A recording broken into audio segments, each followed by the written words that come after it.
के लिए एक विशेष रूप से चर्चा करने वाले हैं निर्वाचन आयोग के बारे में। निर्वाचन आयोग क्या कहा है दो पार्टियों के, इसी के विस्तार से लेकर हम चर्चा करने वाले हैं। तो चलिए देखिए क्या है। धर्म जाति के आधार पर प्रचार से बचे, नहीं कह रहे सेना पर बयानबाजी आयोग। ये कौन से आयोग है? निर्वाचन आयोग।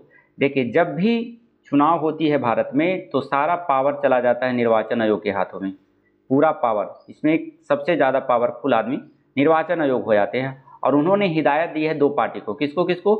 कांग्रेस को और भाजपा को एक नोटिस दिया है। और उन नोटिस में क्या कहा गया है देखिए, विस्तार से जानिए। देखिए, चुनाव आयोग ने अपने प्रचार के दौरान धर्म, जाति, भाषा, सेना और देश के संविधान को लेकर की जा रही बयानबाजी पर सख्त रुख अपनाते हुए भाजपा और कांग्रेस को इससे परहेज करने की नसीहत दी है। आयोग ने कहा है कि देश के सामाजिक सांस्कृतिक परिवेश को कोई चोट नहीं पहुंचनी चाहिए। आयोग ने इन दोनों ही राजनीतिक दलों के राष्ट्रीय अध्यक्षों को निचले स्तर की टिप्पणियों को लेकर बुधवार को नोटिस जारी किया गया है। यहाँ साफ कर दिया गया है कि आप लोग ऐसे बयान नहीं दे सकते हैं, ये संविधान के खिलाफ है। इस वजह से और इस तरह से की बयानबाजी पर तुरंत रोक लगाएं।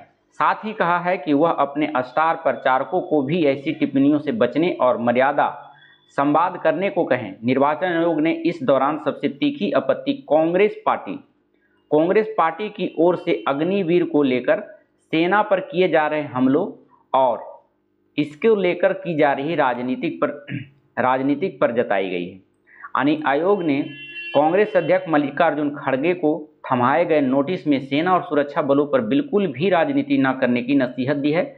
साथ ही संविधान के खतरे में होने और संविधान बदलने के आरोपों पर तुरंत रोक लगाने का निर्देश दिया गया है। क्योंकि एक दूसरे प्रत्याशी एक दूसरे पर आरोप लगा रहे हैं कि भाजपा जीतेगी तो फिर संविधान खत्म हो जाएगा, या फिर भाजपा आरोप लगा रहे हैं उस पर कि ये सभी कुछ नहीं कर पाएंगे, क्योंकि अगर कांग्रेस आएगी तो कह रहे हैं कि ताला लगवा देंगे, मंदिर तोड़वा देंगे। तो ऐसी धर्म जाति विशेष, सेना, देश के प्रति ऐसा रवैया नहीं होनी चाहिए, यह कहना है निर्वाचन आयोग के। आयोग ने कहा कि ऐसे आरोपों से देश की साख और लोकतंत्र को नुकसान पहुंचता है। आयोग ने इस दौरान भाजपा को भी धर्म, जाति और समाज में बांटने वाले बयानों को तुरंत बंद करने को कहा है। भाजपा अध्यक्ष जेपी नड्डा को दिए गए नोटिस में आयोग ने कहा कि इस तरह के बयानों से समाज में कूटता बढ़ती है और समाज व देश दोनों के लिए घातक है। आयोग ने दोनों दलों की ओर से आपत्तिजनक बयानों पर दी गई सफाई को एक सिरे से खारिज कर दिया गया है और कहा है कि चुनाव प्रचार के स्तर को बेहतर बनाए रखने के लिए जिम्मेदारी विपक्ष दलों से ज़्यादा सत्ताधारी दलों की है।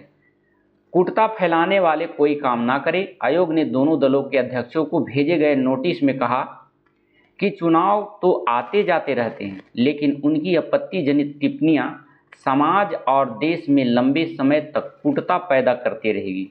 देखिए, ऐसे में वह जो भी बोले वह उनके दीर्घकालिक परिणामों को सोच विचार कर ही बोले। दोनों को देखिए लेटर थमा दिया गया है निर्वाचन आयोग के माध्यम से कि आप लोग राजनीति करें, ठीक है, लेकिन देश के बारे में, सेना के बारे में, जाति धर्म के बारे में यह बयानबाजी ना करें। ऐसा नोटिस थमाते हैं और बिल्कुल जायज़ है, बिल्कुल सही फैसला है यह निर्वाचन आयोग का कि ऐसा हमारे देश में नहीं होना चाहिए। चाहे जो भी पार्टी हो, जिसकी सत्ताधारी पार्टी वाले हो या फिर विपक्ष पार्टी हो, दोनों को इन्होंने संतुलन बनाते हुए कहा है कि आप दोनों अपनी बयानबाजी को बंद करें, नहीं तो फिर इसका परिणाम आपको भुगतना पड़ेगा। मतलब चेतावनी नोटिस देने का यही साफ साफ मतलब हुआ। तो इस तरह के नेताओं को भी समझ में आना चाहिए कि उनके बयानबाजी के चलते देश में लंबे समय तक है जो कूटता पैदा होती रहती है, तो ऐसे बयानबाजों से बचना चाहिए, यही नसीहत है। यही बयान लेकर के हम आप लोग के सामने उपस्थित हुए थे। तो चलिए फिर मिलते हैं ऐसी सूचनाओं के साथ अगले वीडियो में। जब तक के लिए धन्यवाद। Thank you so much. Thank you for watching.